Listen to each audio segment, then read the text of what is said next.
There must be a consciousness and mindset shift. Most of you think you are just ordinary Kenyans that are at the mercy of the government. I came to tell you, no. Your life is bigger than what the government thinks. In fact, you are the one sustaining the government, because the government shall be upon his shoulder. The government don't sustain you, you sustain the government. It says you are the light of the world, a city set upon the hill that cannot be hid. It says you are the salt of the earth. Listen, the day we live here, earth will collapse. The earth is still here because we are still here.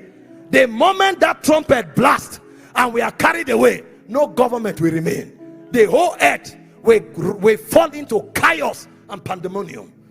We are the sustainers of the earth, but we can't do that except as we know that we carry God's glory. I was sharing with them in the morning. I told them the first time God had a container that could contain him was when he created man. He said the heaven is his throne. He said the earth is his footstool. So where is the house that you have prepared for me? There was nothing that could contain God. But when Jesus came in the likeness of a man, the Father said it pleased the Father, Colossians 2 verse 9, that in him should the fullness of the Godhead dwell. And in Colossians 1:26, it says Christ in you is the hope of glory. So Jesus carries the full Godhead, then you carry Christ. So for the first time, the fullness of God lives in you. So when they ask you, who are you? You are God's embassy. You are God's address. You are God's container. You are God's dwelling place. How can God's dwelling place be stranded? How can God's dwelling place be sick? How can God's dwelling place be demonized? Anything that wants to touch you will touch God first, because the Bible said him that is joined to the Lord is one spirit with him. This is why some of us stopped praying some prayers many years ago. Somebody came to me, gave an accurate prophetic word.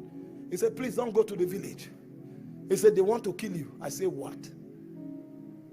Is it armed robbers? He said, no. Who are they? He said, some of those elders, they want to carry your name to a shrine. I say, me? Don't you know I'm a shrine?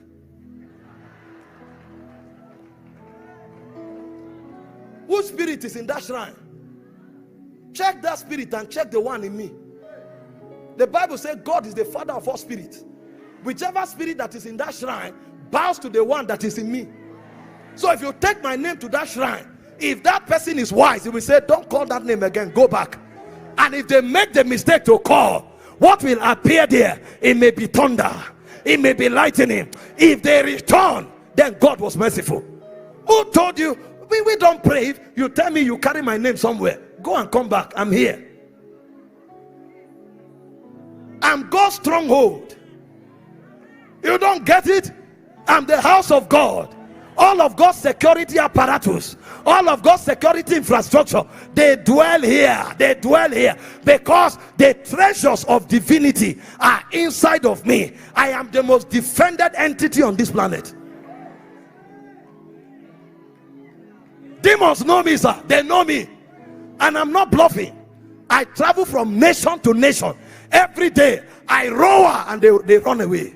They can't stand. Because when I shout, they hear the voice of God.